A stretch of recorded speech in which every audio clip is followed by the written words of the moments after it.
좋은 기업을 넘어 위대한 기업으로. 짐 콜린스와 그 팀은 좋은 것에서 위대한 것에 이르기 전에 있는 블랙박스에 뭐가 존재하는지 수많은 기업 분석과 인터뷰를 통해서 과학적으로 그 속에 있는 공통적인 알맹이 프로세스를 알아내어 이 책을 기술했습니다. 좋은 것에서 만족하지 마시고 위대한 것으로 나아가세요. 좋은 것은 위대한 것의 가장 큰 적이라고 합니다. 좋은 것에 만족하지 말고 영속할 수 있는 조직 문화를 가진 위대한 것에 이르도록 하는 것이 이 책의 취지입니다. 단계 5의 리더십. 겸손하고 남 앞에 나서기 싫어할 정도지만 자신의 일에 대한 강한 의지와 성실함을 가지고 있고 실패에 대해서는 자신의 탓을 하며 거울 성공에 대해서는 다른 사람에게 돌린다. 창문. 개인적인 야망을 위해서 회사를 이용하지 않고 본인이 없어도 잘 돌아가는 시스템을 회사에 구축하는 리더는 냉혹한 현실을 직시하되 결국은 성공한다는 신념은 잃지 말라. 냉혹한 현실을 제대로 파악하려면 진실이 들리는 분위기를 이끌어라. 토론하고 해부하고 질문하고 정보를 무시할 수 없는 정보로 전환시키는 제도를 구현하라. 스톡데일 패러독스라고 불리우는 냉혹한 현실 직시와 성공에 대한 믿음을 동시에 갖는 자세가 필요하다. 스톡데일 패러독스란?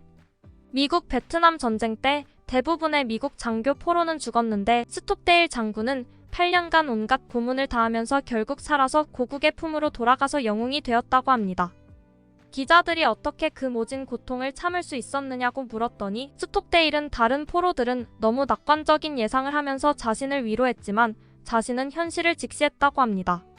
즉, 다른 포로들은 부활절에 풀려날 거야. 부활절이 지나면 크리스마스면 풀려날 거야. 이런 식으로 계속 낙관적인 예상을 하다 보니 계속 좌절을 맛봤고 결국은 참지 못해서 스스로 포기해서 죽었지만 자신은 결국은 풀려날 것이라는 확실한 믿음을 갖고 있었지만 그것이 이번 봄도 아니고 내년도 아니고 내후년도 아니라는 현실을 직시해서 고통을 참을 수 있어서 결국은 살아 돌아왔다라고 합니다. 이렇게 희망을 갖지만 현실을 직시하는 이중적인 마음에 대해서 패러독스라고 했나 봅니다. 고슴도치 컨셉. 신규 사업시 또는 회사 방향을 정할 때 당신이 세계 최고가 될 수 있는 일, 열정을 가질 수 있는 일, 경제 엔진을 돌릴 수 있는 일, 이렇게 세 가지의 조건을 동시에 만족하는지를 확인하라. 경제 엔진의 동력에 대한 적합한 지표를 찾는 일 또한 중요하다. 위원회 성격의 단체를 통해서 꾸준한 반복 과정을 통해서 그 컨셉을 발견하고 계속 지켜나갈 수 있다. 규율의 문화. 지속적인 성과를 내는 규율의 핵심 형태는 고슴도치 컨셉의 광적인 고수와 세계원 밖에 있는 기회를 철저 외면하는 것이다. 일관된 시스템을 고수하지만 그 시스템 내에서 자유와 책임이 있다.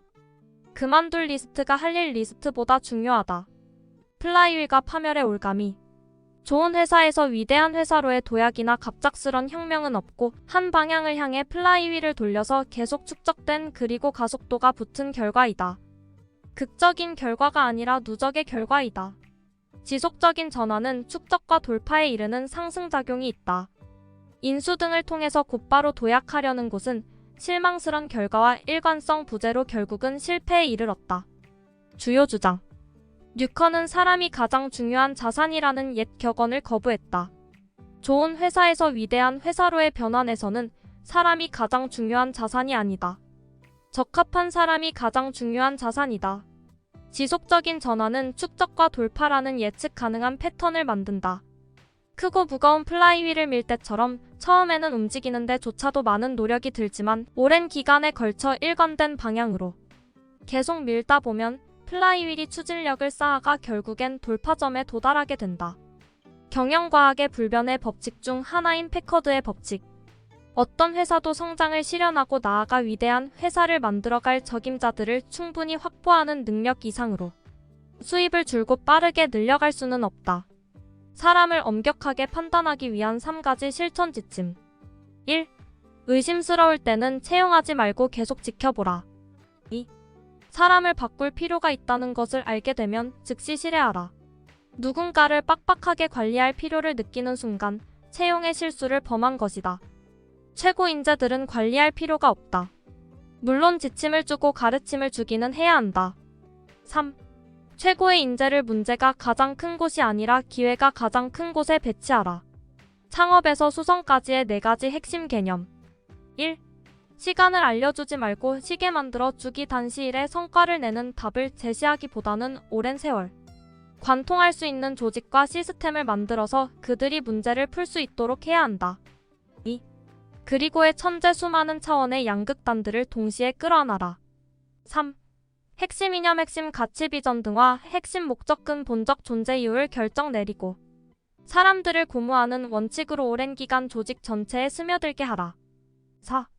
핵심 보존, 발전, 자극, 핵심 이념을 견고하게 보존하면서 그 밖의 모든 것에선 변화와 개선, 혁신, 갱신을 자극하라. 핵심 이념과 일치하는 위험하나 큰 목표를 설정해서 성취하라. 좋은 회사에서 위대한 회사로 되기 위한 공식. 요약입니다. 1. 사람 먼저 다음에 할 일. 2. 냉혹한 사실을 직시 그러나 믿음을 잃지 말라. 3. 고슴도치 컨셉 세계의 원 안에 단순한 것. 4. 규율의 문화. 5. 기술의 가속 페달. 6. 플라이휠과 파멸의 올가미. 7. 위대한 회사로의 도약에서 고지 지키기. 여기까지 좋은 기업을 넘어 위대한 기업으로 소개했습니다. 한 가지 아쉬운 점은 해당 저서에는 경영자가 해야 할 일에 대한 목록을 알려주고 있습니다. 경영자는 할 수 없이 해야 하는 일, 자신이 못하는 일, 그럼에도 그런 일을 했을 때 데미지를 최소화하는 법, 또는 반동 에너지를 흡수해 정상 동력으로 삼는 법 등 폭 넓은 지식들을 필요로 합니다. 무엇보다 시작하고 유지하면서 개선해 나가는 능력이 기본으로 탑재되어 있어야 합니다. 시청해주셔서 감사합니다. 구독과 좋아요는 다음 영상을 만드는 큰 에너지가 됩니다.